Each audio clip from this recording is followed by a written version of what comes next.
और सानू भी यकीन आ जाए कि वाकई हकीकत 11 दिन जागे ने। फिर उस तो बाद असी ਉਹਦੇ खिलाफ ਜਿਹੜਾ ਕੰਮ कर सकते हाँ, ਉਹਨੂੰ ਜਿਹੜਾ बेनकाब कर सकते हाँ।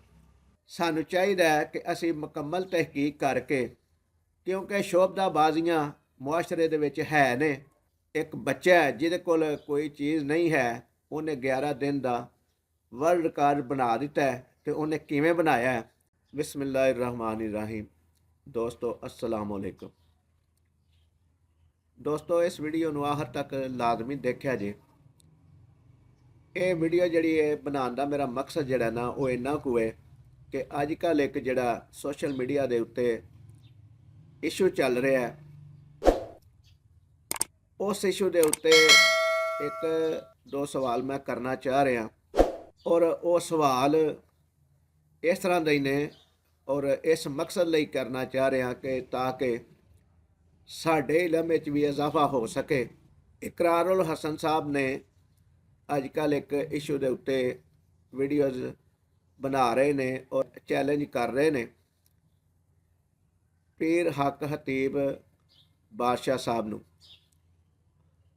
उन्हां दा जिहड़ा रूहानी फैज़ है जारी है लोकां दे विच, लोकी तंदरुस्त हो रहे ने बकौल उन्हां दे, और वो जालसाजी दे नाल कर रहे ने।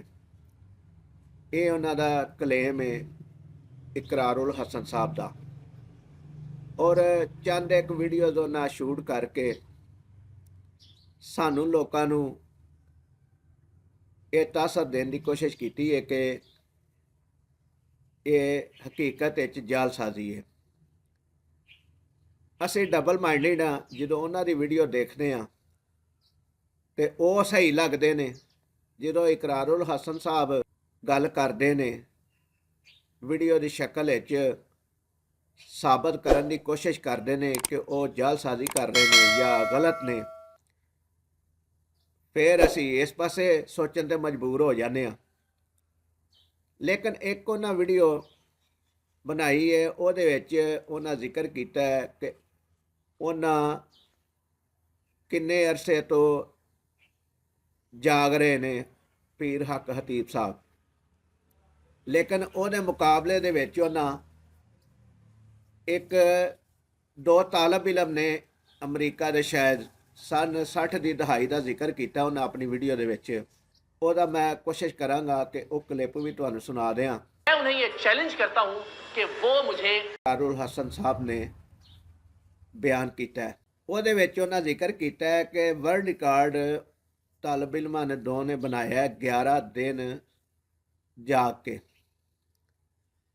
लेकिन मैं एक दूसरे तरफ ये सोचना कि एज ए मुसलमान असी समझ लो कि कमां 'च पै गए हाँ कि साडा एक मुसलमान साडा दीनी भाई बीमार लोगों नूं तसल्ली दे रहा है, तो असी ਉਹਦੇ मुहालफ हो जाने बगैर तहकीक तो, बगैर ਉਹਦਾ इंटरव्यू कीतियां उत्थे जाके देखिया, या ਜਿਹੜੇ लोग शफा याब ਹੁੰਦੇ ਨੇ ਉਹਨਾਂ ਕੋਲ गलबात कीतियां ते ਉਹਦੇ खिलाफ असी महाज खोल देने।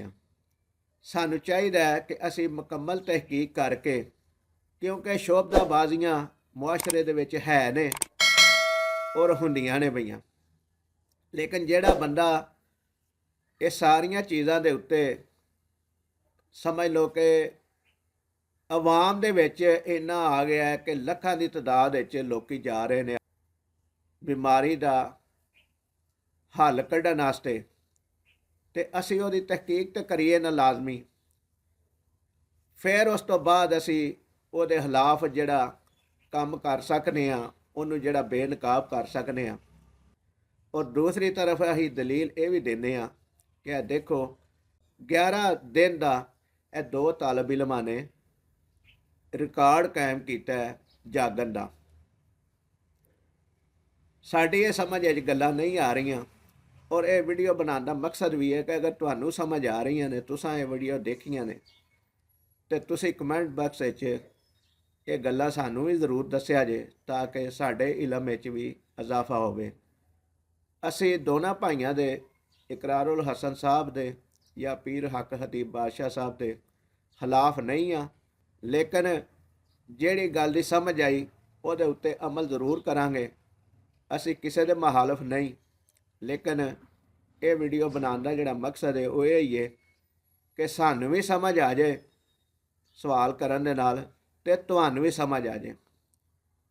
ਮੈਂ ਚਾਹੁੰਦਾ ਵਾਂ ਕਿ ਇਕਰਾਰੁਲ ਹਸਨ ਸਾਹਿਬ ਮਜ਼ੀਦ ਸਾਡੇ ਜ਼ਿਹਨਾਂ ਨੂੰ ਪੱਕਿਆਂ ਕਰਨ ਵਾਸਤੇ ਉਹਨਾਂ ਤਾਲਬ ਇਲਮਾਂ ਦੀ ਕੋਈ ਵੀਡੀਓ ਜਾਰੀ ਕਰ ਦੇਣ ਜਿਹਦੇ ਉੱਤੇ ਉਹਨਾਂ ਕੈਮਰੇ ਲਾ ਕੇ ਤੇ ਆਪਣਾ ਵਰਲਡ ਰਿਕਾਰਡ ਬਣਾਇਆ, ਔਰ ਸਾਨੂੰ ਵੀ ਯਕੀਨ ਆ ਜਾਏ ਕਿ ਵਾਕਈ ਹਕੀਕਤ ਵਿੱਚ ਉਹ 11 ਦਿਨ ਜਾਗੇ ਨੇ। ਅਗਰ ਇੱਕ ਨੇਕ ਬੰਦਾ ਨਹੀਂ ਜਾਗ ਸਕਦਾ ਤੇ ਇੱਕ ਆਮ ਬੰਦਾ, ਇੱਕ ਬੱਚਾ ਜਿਹਦੇ ਕੋਲ ਕੋਈ ਚੀਜ਼ ਨਹੀਂ ਹੈ, ਉਹਨੇ 11 ਦਿਨ ਦਾ ਵਰਲਡ ਰਿਕਾਰਡ ਬਣਾ ਦਿੱਤਾ ਹੈ, ਤੇ ਉਹਨੇ ਕਿਵੇਂ ਬਣਾਇਆ ਹੈ? ਇਹ ਸਾਡਾ ਸਵਾਲ ਹੈ। ਦੋਸਤੋ, ਕਮੈਂਟ ਵਿੱਚ ਲਾਜ਼ਮੀ ਦੱਸਿਆ ਜਾਏ ਕਿ ਸਵਾਲ ਹਾਂ ਜਾਇਜ਼ ਕੀਤਾ ਹੈ ਜਾਂ ਨਜਾਇਜ਼ ਕੀਤਾ ਹੈ। ਬਾਕੀ ਸਾਡੀ ਅਗਰ ਕੋਈ ਗੱਲ ਕਿਸੇ ਨੂੰ ਗਲਤ ਲੱਗੀ ਹੋਵੇ, ਗਲਤ ਸਮਝ ਆਈ ਹੋਵੇ, ਤੇ ਉਹਦੇ ਲਈ ਅਸੀਂ ਮਾਜ਼ਰਤ ਚਾਹੁੰਦੇ ਹਾਂ। ਅੱਲਾਹ ਤਾਲਾ ਸਾਡਾ ਤੇ ਤੁਹਾਡਾ ਹਾਮੀ ਨਾਸਰ ਹੋਵੇ। ਅੱਲਾ ਨਿਗਹਿਬਾਨ।